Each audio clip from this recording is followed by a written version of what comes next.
अस्सलाम वालेकुम। मोहम्मद सिद्दीक मिठोर बाबा आला मौजू कलाम वाकई ख़ूब चयो आहे। मुस्कुराईंदड़ मुंहुं ख़ूबसूरत शख़्सियत जो मालिक आहे। मोहबत करण वारो इख़लाक़ ऐं आला किरदार जो मालिक शफ़ीक़ महिरबान आहे। वाकई ख़ूब चयो आहे। मुस्कुराईंदड़ मुंहुं ख़ूबसूरत शख़्सियत जो मालिक आहे। मोहबत करण वारो इख़लाक़ ऐं आला किरदार जो मालिक शफ़ीक़ महिरबान आहे।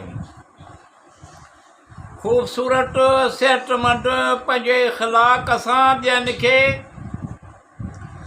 ख़ूबसूरत सिहतमंद पंहिंजे इख़लाक़ सां ॿियनि खे मुतमइन ऐं ख़ुशि रखी सघंदो आहे। वाकई ख़ूब चयो आहे। मुस्कुराईंदड़ मुंहुं ख़ूबसूरत शख़्सियत जो मालिक आहे। मोहबत करण वारो इख़लाक़ ऐं आला किरदार जो मालिक शफ़ीक़ महिरबान आहे। जेॾी महिल मुस्कुराईंदो आहे तमामु घणो ख़ूबसूरत लॻंदो आहे। जेॾी महिल मुस्कुराईंदो आहे तमामु घणो ख़ूबसूरत लॻंदो आहे। पसंदि शख़्सियत तमामु घणो दिलकश आहे। वाकई ख़ूब चयो आहे। मुस्कुराईंदड़ मुंहुं ख़ूबसूरत शख़्सियत जो मालिक आहे। मोहबत करण वारो इख़लाक़ ऐं आला किरदार जो मालिक शफ़ीक़ महिरबान आहे। नाज़ुक आहे त पोइ शयुनि खे मज़बूतीअ सां क़ाबू कबो आहे। वाकई ख़ूब चयो आहे। नाज़ुक आहे त पोइ नाज़ुक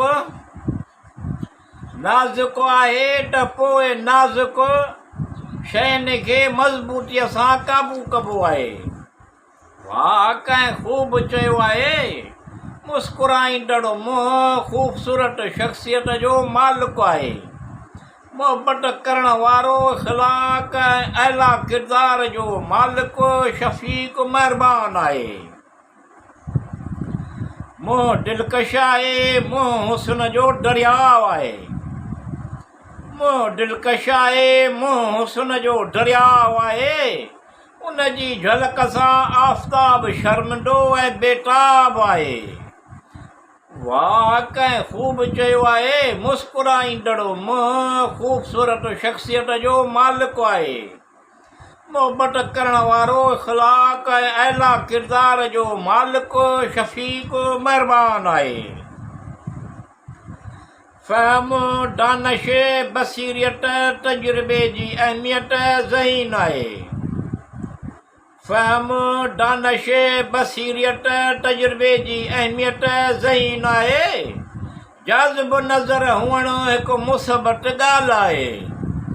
वाकई ख़ूब चयो आहे। मुस्कुराईंदड़ मुंहुं ख़ूबसूरत शख़्सियत जो मालिक आहे। मोहबत करण वारो इख़लाक़ ऐं आला किरदार जो मालिक शफ़ीक़ महिरबान आहे। पुरकशिश ख़ूबसूरत नज़र अचण वारो अज़ीम रूप मिठास वारा लफ़्ज़। पुरकशिश ख़ूबसूरत नज़र अचण वारो अज़ीम रूप मिठास वारा लफ़्ज़। इज़त जिते फ़ख़्र ला मकान आहे। ख़ुशियूं ऐं ख़ुशबूए ऐं सरापा शफ़क़त आहे। वाकई ख़ूब चयो आहे। मुस्कुराईंदड़ मुंहुं ख़ूबसूरत शख़्सियत जो मालिक आहे। मोहबत करण वारो इख़लाक़ ऐं आला किरदार जो मालिक शफ़ीक़ महिरबान आहे। पंहिंजो बर्ताव ऐं आदतुनि सां ॿियनि में मक़बूल थींदो आहे ऐं